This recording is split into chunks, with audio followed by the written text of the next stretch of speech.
राधे, जय श्री कृष्णा। आप सभी को योगिनी एकादशी के पर्व पर बहुत सारी शुभकामनाएं। एकादशी भगवान श्री कृष्ण की भक्ति का त्यौहार है, या कहें कि भगवान विष्णु के भक्ति का त्यौहार है। एकादशी हमें सिखलाता है कि हम अपने पावन मन को जीवन के हर एक प्रकार की परेशानियों को दूर कर कुछ समय के लिए अपने भीतर सोई हुई ऊर्जा को जागृत करें और भगवान में अपने मन को लगाएं। यह व्रत अपने मन को सशक्त करने और अपनी संकल्प शक्ति को परखने का एक बहुत ही प्रभावशाली माध्यम है। अपनी रोज़मर्रा की आदतों इच्छाओं को कुछ समय के लिए हमें नियंत्रित करना सिखाता है और हमारे भीतर एक अद्भुत आत्मनियंत्रण का भी भाव को यह एक ऐसा आध्यात्मिक सुरक्षा कवच है जो हमें जीवन की हर परेशानी से बचाता है और हमारे भीतर सोई हुई दैवीय ऊर्जा को जागृत करता है।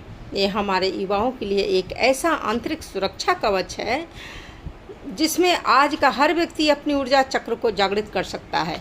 एकादशी का व्रत कोई बंधन नहीं है, बल्कि आत्मबल को बढ़ाने का माध्यम है, जिससे हमारे अंदर एक आत्मनियंत्रण का भाव पैदा होता है और मानसिक दृढ़ता का भाव भी मजबूत होता है। यह व्रत हमें सिखाता है कि हमारी प्रसन्नता हमारी जो है बाहरी परिस्थितियों पर निर्भर नहीं है, बल्कि हम अपने मस्तिष्क इस प्रकार हम प्रशिक्षित कर सकते हैं कि वह तत्क्षण के सुखों के पीछे न भागे, बल्कि जीवन में आने वाले वास्तविक तनाव, अवसाद या किसी बड़े संकट को धैर्यपूर्वक सहने के लिए हमें बहुत सहज बनना पड़ेगा। वास्तव में यह जो व्रत है अपनी भावनाओं से उठकर मन का स्वामी बनना हमें सिखाता है। और शारीरिक स्वास्थ्य से भी देखा जाए तो 15 दिन के बाद जो व्रत आता है शरीर के शुद्धिकरण का कारण बनता है। तो इस 15 दिनों पर उपवास करना हमारे शरीर को शुद्ध करने का एक प्राकृतिक और वैज्ञानिक पद्धति भी है।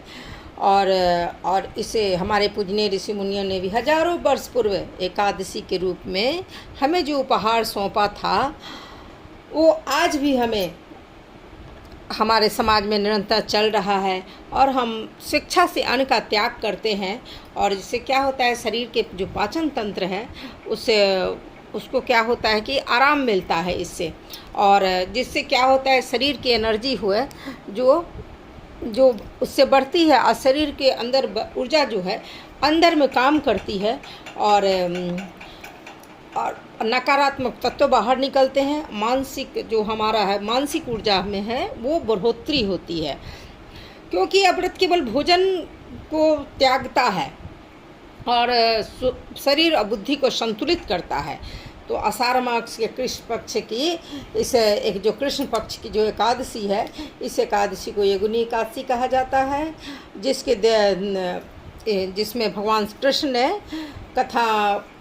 युधिष्ठिर को इस कथा को सुनाया था, जिसके अनुसार योगिनी एकादशी हरिवास के अनुसार एकादशी और द्वादशी युक्त 11 जुलाई को हम लोग मनाते हैं, या हम सभी मनाएंगे।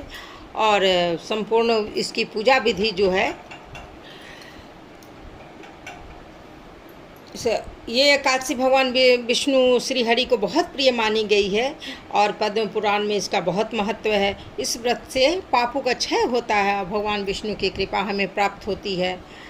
और योगिनी एकादशी की संपूर्ण पूजा विधि है कि ब्रह्म सुबह में आप ब्रह्म मुहूर्त में उठें, स्नान करके पीले स्वच्छ वस्त्र को धारण करें, घर के मंदिर की सफाई करें, अब व्रत का संकल्प लें कि मैं भगवान श्री विष्णु की कृपा प्राप्ति तथा समस्त पापों के नाश के लिए योगिनी एकादशी का व्रत कर रहा हूँ या कर रही हूँ। श्री भगवान विष्णु, श्री कृष्ण या श्री लक्ष्मी नारायण विग्रह अथवा चित्र को स्थापित करना चाहिए। गंगा जल से आमंत्रण करें, भगवान को अर्पित करें। चंदन, अक्षत, पीले पुष्प, तुलसी दल, धूप दीप और नैवेद्य। और अगर आप सभी को संभव हो तो पंचामृत से भगवान का अभिषेक भी करना चाहिए। इस दिन कम से कम 108 बार मंत्रों का जाप करें। ओम नमो भगवते वासुदेवाय या ओम नमो नारायण और भगवान के नामों का कीर्तन हमें करना चाहिए। हरे कृष्ण हरे कृष्ण हरे कृष्ण हरे राम हरे राम हरे राम। और संभव हो तो पद्म श्रीमद् भागवत महापुराण का भी पाठ करना चाहिए। भगवत गीता का हमें पाठ करना चाहिए। विशेष रूप से भगवत गीता के 12वें या 15वें अध्याय का हमें पाठ करना चाहिए। और अगर हो सके तो विष्णु सहस्त्रनाम का भी पाठ हमें करना चाहिए। और उसके बाद योगिनी एकादशी के व्रत कथा का भी श्रवण या पाठ हमें करना चाहिए। अगर उपवास संभव हो तो निर्जल व्रत भी हम कर सकते हैं, अगर आपका यहाँ स्वास्थ्य अनुमति दे तो। अन्यथा केवल जल फल या दूध लेकर इसमें फलाहार करना चाहिए भगवान को भोग लगाकर। अन्न चावल गेहूँ दालें मांस मदिरा लहसुन और प्याज का सेवन इसमें नहीं करना चाहिए। और क्रोध झूठ निंदा और विवाद से भी बचना चाहिए। अधिक से अधिक भगवान का स्मरण करना चाहिए, भजन और नाम जप करना चाहिए। और उसके बाद जब व्रत समाप्त हो जाए तो यथाशक्ति दान करना चाहिए। रात्रि में भगवान विष्णु का भजन कीर्तन करना चाहिए और संभव हो तो रात्रि जागरण भी करना चाहिए। अगले दिन चूँकि 11 तारीख को हम लोग व्रत कर रहे हैं तो 12 तारीख को स्नान करके भगवान विष्णु की पूजा करने के बाद ब्राह्मण गौ या जरूरतमंद व्यक्तियों को यथाशक्ति दान देने के बाद निर्धारित पारण समय में व्रत खोलिए और फिर सात्विक भोजन करना चाहिए। यदि श्रीमद् भागवत की कथा आप पढ़ते हैं तो इस दिन भगवान श्री हरि के नाम श्रीमद् भागवत के श्रवण को इस दिन करना चाहिए। योगिनी एकादशी कथा पद्म भगवान श्री कृष्ण ने महाराज युधिष्ठिर को सुनाई थी कि इसकी कथा योगिनी एकादशी के व्रत कथा इस प्रकार से है। प्राचीन काल में अलकापुरी में धन के देवता कुबेर निवास करते थे। वे भगवान शिव के महान भक्त थे और प्रतिदिन बहुत श्रद्धा से उनकी पूजा किया करते थे। उनके पास हेममाली नाम का यक्ष था। वो उसका कार्य था कि वो प्रतिदिन पवित्र सरोवर से सुंदर पुष्प कमल के पुष्प वो लाकर भगवान शिव की पूजा के लिए उसे प्रस्तुत करना था कुबेर के पास।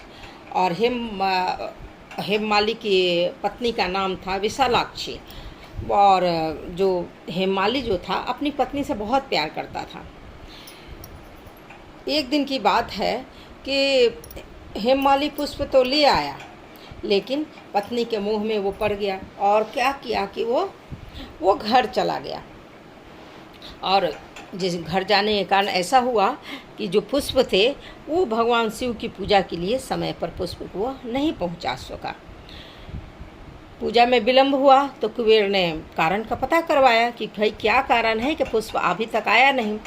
और जब उन्हें हेममाली की लापरवाही का पता चला तो वे बहुत क्रोधित हुए। बोले कि तुमने भगवान शिव की सेवा में विलंब किया है, अतः तुम अपनी दिव्य देह से वंचित होकर पृथ्वी पर कुष्ठ रोग से पीड़ित हो जाओ और अपनी पत्नी से भी वियोग को भोगो।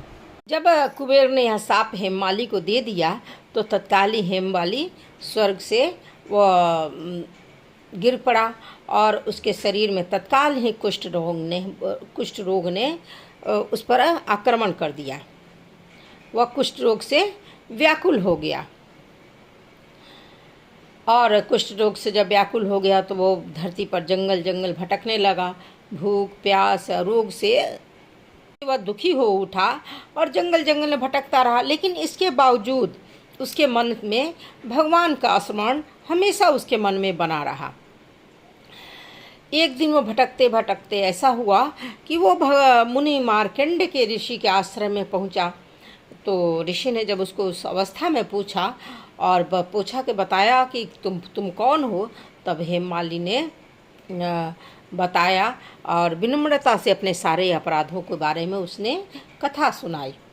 महर्षि मार्कंड को उस पर बड़ी दया आई। उन्होंने कहा कि आषाढ़ कृष्ण पक्ष की योगिनी एकादशी का व्रत श्रद्धा पूर्वक करो, भगवान विष्णु की पूजा करो। इस व्रत के प्रभाव से तुम्हारे सारे कष्ट दूर हो जाएंगे। तब हेममाली बड़ा प्रसन्न हुआ और भगवान ऋषि को उसने प्रणाम किया। और उसके बाद हेममाली ने ऋषि के बताए के अनुसार योगिनी एकादशी का व्रत भी उसने किया। व्रत के पुण्य से उसका कुष्ठ रोग दूर हो गया। उसे पुनः दिव्य शरीर को प्राप्त हुआ और अपनी पत्नी के साथ वह जब दिव्य शरीर प्राप्त हो गया तो अपनी पत्नी के साथ वह पुनः कुबेर के पास लौट गया, यानी कि अलकापुरी वह लौट गया। तो कथा का निष्कर्ष निकलता है, भगवान श्री कृष्ण ने कहा कि योगिनी एकादशी का व्रत बहुत पुण्यदायक है, इसके प्रभाव से बड़े बड़े पाप भी नष्ट हो जाते हैं। इस व्रत का श्रद्धापूर्वक पालन करने वाला भगवान विष्णु की कृपा प्राप्त करता है और अंत में कल्याण का अधिकारी बनता है। यह कथा हमें सिखाती है कि भगवान की सेवा में प्रमाद कभी भी नहीं करना चाहिए, यानी कि देरी कभी भी नहीं करना चाहिए। और यदि हमें से भूल हो जाती है तो सच्चे मन से पश्चाताप, व्रत, भक्ति और भगवान के स्मरण से जीवन का उद्धार होता है।